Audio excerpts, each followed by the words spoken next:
11 عورتوں کا قصہ۔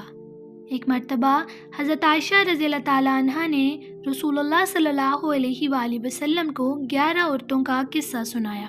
آپ فرماتی ہیں کہ ایک مرتبہ 11 سہیلیاں آپس میں یہ معاہدہ اور اقرار کیا کہ وہ اپنے اپنے خاوند کی کوئی بات نہ چھپائیں گی اور پورا حال سچ بیان کریں گی۔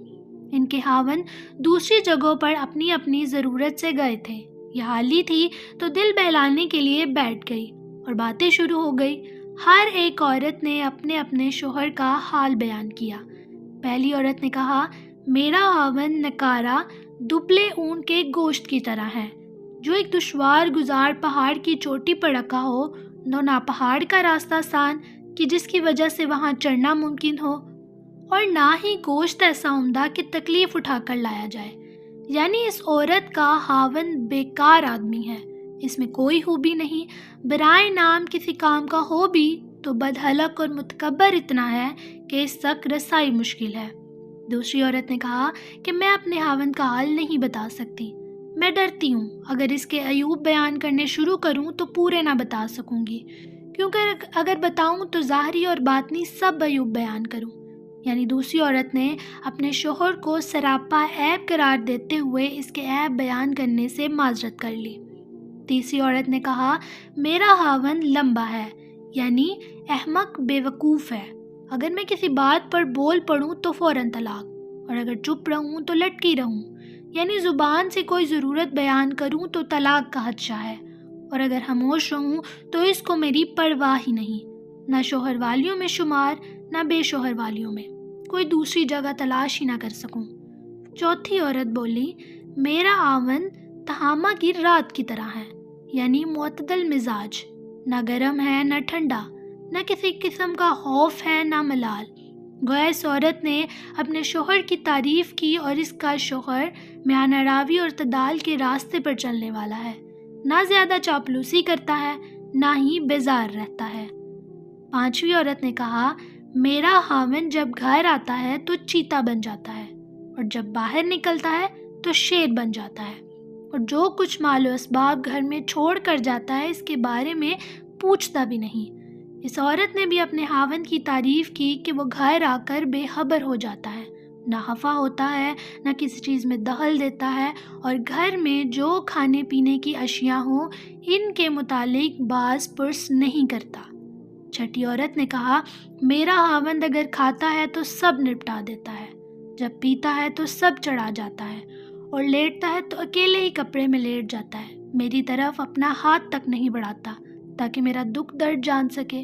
اس عورت نے اپنے خاوند کی مذمت بیان کی اور اس کو بیل کی طرح کھانے پینے کے سوا کوئی کام نہیں آتا۔ ساتویں عورت کہنے لگی، میرا خاوند صحبت سے عاجز اور نامرد ہے، اتنا ناسمجھ ہے کہ بات بھی نہیں کر سکتا، ہر بیماری اس میں موجود ہے، ظالم بھی ایسا ہے کہ میرا سر پھوڑ دے یا جسم زخمی کر دے یا دونوں ہی کر گزرے۔ اس عورت نے بھی اپنے خاوند کی مذمت بیان کی کہ وہ حق زوجیت ادا کرنے سے قاصر ہے، بات کرے تو گالی دے، مذاق کرے تو سر پھوڑ دے، ناراض ہو تو اعضاء توڑ ڈالے یا سب ظلم ہی کر ڈالے۔ آٹھویں عورت نے کہا، میرا شوہر ہر خوشبو میں زعفران کی طرح مہکتا ہے۔ اس عورت نے اپنے شوہر کی مدح سرائی کی کہ اس کا ظاہر اور باطن دونوں اچھے ہیں اور یہ نرم مزاج ہے۔ نویں عورت کہنے لگی، میرا خاوند اونچے محل والا، اونچے قد والا اور بڑی راکھ والا ہے، اس کا مقام دارالمشورہ کے قریب ہے۔ اس عورت نے بھی اپنے شوہر کی اچھائی بیان کی کہ وہ بڑا رئیس اور صحیح آدمی ہے، ہر وقت اس کا باورچی خانہ گرم رہتا ہے، اس لیے راکھ بھی بہت نکلتی ہے، معتدل قد و قامت والا سمجھدار انسان ہے، اس لیے اس سے مشورہ کرنے میں رجوع کیا جاتا ہے، گویا اس کا گھر ہی دارالمشورہ بن گیا ہے۔ 10ویں عورت نے کہا، میرے خاوند کا نام مالک ہے، اور مالک بھی کیا خوب مالک ہے، مالک میری تمام تعریفوں سے افضل ہے، اس کے اونٹوں کے بہت شترخانے ہیں اور کم چراگاہیں ہیں، جب اونٹ باجے کی آواز سنتے ہیں تو اپنے ذبح ہونے کا یقین کر لیتے ہیں۔ اس عورت کے کلام کا حاصل یہ ہے کہ اس کا خاوند بہت ہی صحیح آدمی ہے، مہمانداری کی وجہ سے اونٹ چڑھنے کا موقع ہی نہیں پاتے،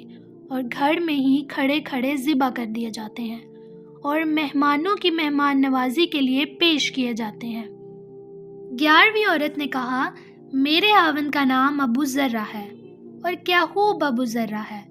اس نے زیورات سے میرے کان جھکا دیے اور کھلا کھلا کر چربی سے میرے بازو بھر دیے اور مجھ کو بہت خوش کیا، چنانچہ میری جان بہت مسرور اور پر مسرت ہے۔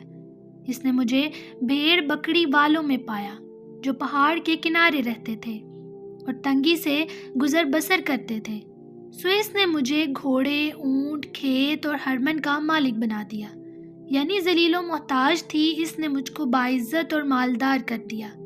اس پر مزید خوش حلقی یہ کہ میں اس سے بات کرتی ہوں تو وہ مجھے برا نہیں کہتا، سوتی ہوں تو صبح کر دیتی ہوں، یعنی کچھ کام کرنا نہیں پڑتا، پیتی ہوں تو سیراب ہو جاتی ہوں۔ اور ابو ذرہ کی ماں، سو کیا خوب ہے ابو ذرہ کی ماں، اس کے بڑے بڑے برتن ہمیشہ بھرے رہتے ہیں، اس کا مکان نہایت وسیع ہے، یعنی وہ بڑی مالدار اور بڑی فراخ دل خاتون ہے۔ ابو ذرہ کا بیٹا، سو کیا خوب ہے ابو ذرہ کا بیٹا، اس کی خوابگاہ ستی ہوئی تلوار کی طرح باریک ہے، بکری کے بچے کا ایک دست اس کو آسودہ کر دیتا ہے،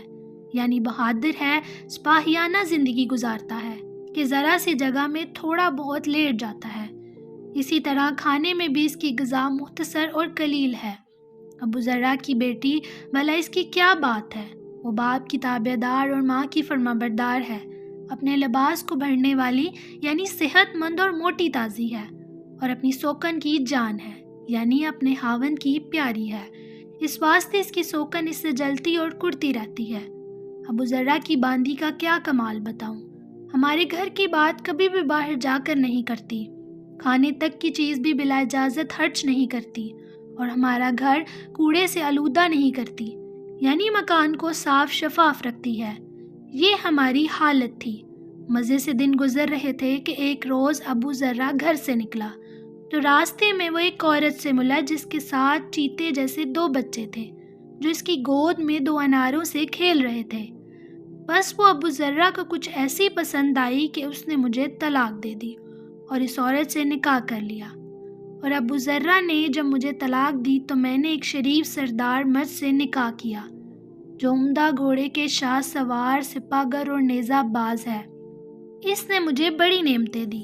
ہر قسم کے جانور، اونٹ، گائے، بکری وغیرہ میں سے ایک ایک جوڑا مجھ کو دیا، اور یہ بھی کہا کہ ذرہ خود بھی کھا اور اپنے میکے والوں کو بھی جو چاہے بھیج دے۔ لیکن بات یہ ہے کہ اگر میں اس کی ساری عطاؤں کو جمع کروں جو دوسرے خاوند نے دی ہیں تو وہ سب ابو ذرہ کے چھوٹے برتن کے برابر بھی نہ ہوں، یعنی دوسرے خاوند کا احسان پہلے خاوند کے احسان سے نہایت کم ہے۔ ام المومنین حضرت عائشہ رضی اللہ تعالیٰ عنہ نے جب رسول اللہ صلی اللہ علیہ وآلہ وسلم کو 11 عورتوں کا قصہ سنا لیا تو حضور اکرم صلی اللہ علیہ وآلہ وسلم نے ان سے فرمایا کہ میں تیرے لیے ایسا ہی ہوں جیسے ام ذرہ کے لیے ابو ذرہ تھا، یعنی میں ویسے ہی تیری خاطر کرتا ہوں، مگر میں تجھے طلاق نہیں دوں گا۔ اس پر حضرت عائشہ رضی اللہ تعالیٰ عنہ نے عرض کیا کہ حضور، میرے ماں باپ آپ پر قربان، ابو ذرہ کی کیا حیثیت، کیا آپ میرے لیے اس سے بھی بڑھ کر ہے۔